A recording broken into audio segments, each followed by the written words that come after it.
Hello welcome back to math and physics simplified. അപ്പോൾ ഇന്ന് നമ്മൾ pair of linear equations in 2 variables എന്ന ചാപ്റ്ററിൻ്റെ ബാക്കി സമ്മറിയാണ് നോക്കുന്നത്. നമ്മൾ ഗ്രാഫിക്കൽ മെത്തേഡ് ഡിസ്കസ് ചെയ്തു. അപ്പോൾ ഇനി ആൾജിബ്രായിക് മെത്തേഡാണുള്ളത്. ഗ്രാഫിക്കൽ മെത്തേഡിൽ ഗ്രാഫ് വരയ്ക്കാൻ എന്തെങ്കിലും ബുദ്ധിമുട്ടുണ്ടെങ്കിൽ നിങ്ങളൊന്ന് കമൻറ്റ് ചെയ്യണം കേട്ടോ. എങ്കിൽ മാത്രമേ എനിക്ക് അറിയുള്ളൂ നിങ്ങൾക്ക് അത് ബുദ്ധിമുട്ടുണ്ടോ എന്ന്.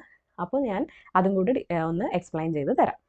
ഇനി ആൾജിബ്രായിക് മെത്തേഡ് എന്ന് പറയുന്നത് 2 മെത്തേഡ്സ് ആണ് ഉള്ളത്. സബ്സ്റ്റിറ്റ്യൂഷൻ മെത്തേഡും എലിമിനേഷൻ മെത്തേഡും. ഓക്കെ, എന്തിനാണ് ഈ സബ്സ്റ്റിറ്റ്യൂഷൻ മെത്തേഡ് ആൾജിബ്രായിക് മെത്തേഡൊക്കെ? ഗ്രാഫിക്കൽ മെത്തേഡ് മാത്രം പോരെ.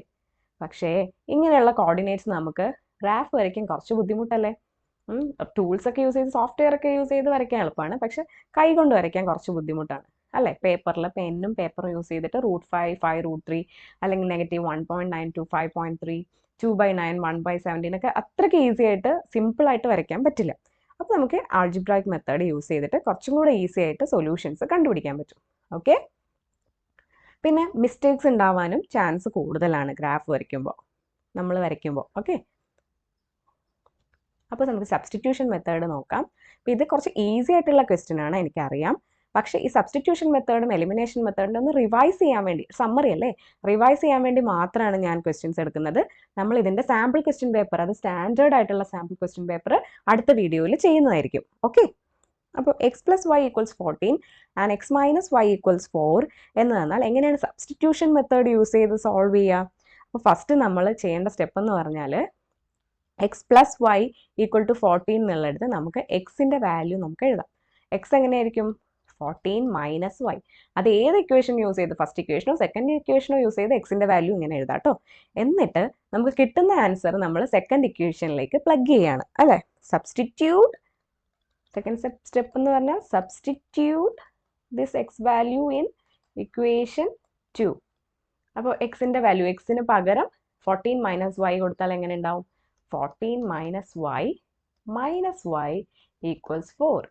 So 14 - 2y = 4. 14 - 4 = 2y. y = 10/2, 5. So y 5 ആണെങ്കിൽ x = 14 - 5, 9. സോ എക്സിനും വൈക്കും നമുക്ക് വാല്യൂസ് കിട്ടി അല്ലേ. അങ്ങനെ സൊല്യൂഷൻ നമ്മൾ കണ്ടുപിടിച്ചത് സബ്സ്റ്റിറ്റ്യൂട്ട് ചെയ്തിട്ടാണ്. സബ്സ്റ്റിറ്റ്യൂഷൻ മെത്തേഡാണ്. ജസ്റ്റ് ഒന്ന് കൺഫേം ചെയ്തോളൂ. 5 + 9 14 ആണ്. 9 - 5 5 4 ആണ്. ആൻസർ കറക്റ്റ് ആണെന്ന് കിട്ടിയിട്ടുണ്ട്. ഓക്കെ, ഇനിയാണ് അടുത്തത് elimination method. We eliminate or remove one variable. So എക്സും വൈയും തമ്മിലുള്ള ഇക്വേഷൻ കിട്ടുമ്പോൾ നമ്മൾ ഏതെങ്കിലും ഒരു വേരിയബിളിനെ റിമൂവ് ചെയ്തിട്ട് മറ്റേതിൻ്റെ വാല്യൂ കണ്ടുപിടിക്കും. കണ്ടുപിടിച്ചിട്ട് പിന്നീട് സബ്സ്റ്റിറ്റ്യൂട്ട് ചെയ്തിട്ടാണ് റിമൂവ് ചെയ്തതിൻ്റെ വാല്യൂ കണ്ടുപിടിക്കുക. അപ്പോൾ കുറച്ചും കൂടെ ചില സമയത്ത് കൺവീനിയൻ്റ് ആയിട്ടുള്ള മെത്തേഡ് എലിമിനേഷൻ മെത്തേഡാണ്. അതിന് നമുക്കൊരു ക്വസ്റ്റ്യൻ സോൾവ് ചെയ്യാം. എലിമിനേഷൻ മെത്തേഡ് എങ്ങനെ ചെയ്യണം എന്നറിയാൻ ഇത് ടെക്സ്റ്റ് ബുക്കിൽ തന്നെ, NCERT ടെക്സ്റ്റ് ബുക്കിൽ തന്നെയുള്ള ഒരു ക്വസ്റ്റ്യൻ ആണ്. ഓക്കെ, നമുക്ക് സാമ്പിൾ ക്വസ്റ്റ്യൻ പേപ്പർ അടുത്ത വീഡിയോയിൽ ചെയ്യാം കേട്ടോ. 5 years ago, Noori was thrice as old as Sonu. 10 years later, Noori will be twice as old as Sonu. How old are Noori and Sonu? അപ്പോൾ ഇപ്പോഴത്തെ ഏജ് ആണ് ചോദിച്ചിരിക്കുന്നത്. ഇപ്പോഴത്തെ ഏജ് നമുക്ക് അറിയാത്തതുകൊണ്ട് age of Sonu x years എന്ന് കൊടുക്കാം. Age of Noori y years എന്ന് കൊടുക്കാം. 5 years ago എന്തായിരിക്കും? നൂറിയുടെ 5 years ago ഉള്ള സ്റ്റോറി എന്താണ്? ഏജ് ഓഫ് സോനു എന്തായിരിക്കും? ഏജ് ഓഫ് സോനു എന്ന് പറയുന്നത് x - 5 ആയിരിക്കും. ഏജ് ഓഫ് നൂറി എന്ന് പറയുന്നത് y - 5 ആയിരിക്കും. അപ്പോൾ ആ സമയത്ത് എന്താണ്? Noori was thrice as old as Sonu എന്നാണ് പറഞ്ഞിരിക്കുന്നത്. നൂറിയുടെ ഏജ് 5 - y - 5 എന്ന് പറഞ്ഞാൽ 3 times x - 5 ആണെന്നാണ് പറഞ്ഞിരിക്കുന്നത്. അപ്പോൾ y - 5 എന്താണ്? 3x - 15. സോ y എന്ത് കിട്ടും? 3x - 15 + 5 അല്ലേ. ഈ 5 ഇങ്ങടേക്ക് വരുമ്പോൾ 3x - 10. y = 3x - 10 നമുക്ക് ഇക്വേഷൻ 1 ആയിട്ട് എടുക്കാം. ഓക്കെ, ഇനി അടുത്തത് 10 years later എന്താ സംഭവിക്കാൻ പോകുന്നത്? 10 years later age of Sonu x + 10 ആണല്ലേ.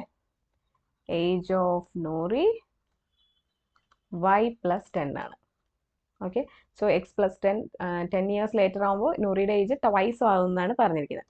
സോ y + 10 എന്ന് പറയുന്നത് twice of age of Sonu ആണ് പറഞ്ഞിരിക്കുന്നത്. So 2x plus 20. Y will be 2x plus 20 minus 10. അല്ലേ? So y equals 2x plus 10. ഇത് സെക്കൻഡ് ഇക്വേഷൻ ആയിട്ട് എടുക്കാം. രണ്ട് ഇക്വേഷൻ എഴുതുമ്പോൾ എന്താണ്? ആദ്യത്തെ equation y equal to 3x minus 10. രണ്ടാമത്തെ equation y equals 2x plus 10. Okay, ഇതാണ് നമ്മൾ സോൾവ് ചെയ്യാൻ പോകുന്നത്. സോൾവ് ചെയ്യുമ്പോൾ ഇതിൽ എലിമിനേറ്റ് ചെയ്യാൻ പറ്റിയ ആരാണ്? വൈനെയാണ് എലിമിനേറ്റ് ചെയ്യാൻ പറ്റുക. കാരണം ഇവരുടെ കോഎഫിഷ്യന്റ് രണ്ട് സെയിം ആണ്. അപ്പം നമുക്ക് വേറെ ഒരു ചേഞ്ചിന്റെ ആവശ്യമില്ല.